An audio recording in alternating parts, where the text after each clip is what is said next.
Hello mga kabukid, dahil Sabado ngayon wala akong trabaho, walang office. Pumunta naman ako dito sa bukid kay tatay.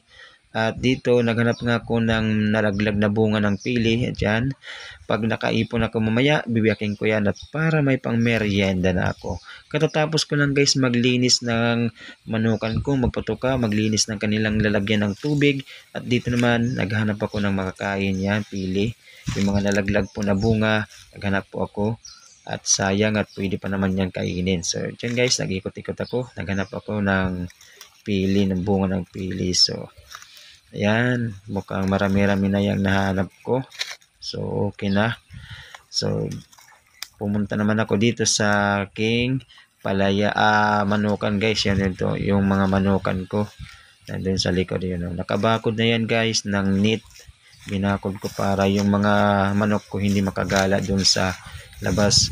100 meters po yan guys, kaya malaya silang makaka-lakad-lakad doon sa loob ng nakabakod na net. Ano guys, yan mga chicken cover ko guys, chicken cover, nangingitlog po yan, nangingitlog, pati yung mga pato din po nangingitlog din po yan. Ayan mga cover ko, bali mga ano yan, lahat mga nasa 40 lahat.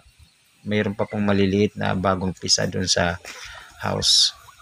Ayan, naka 100 meters po yan. So thank you for watching guys. Huwag kalimutan mag-like and share sa aking video and comment na rin kung taga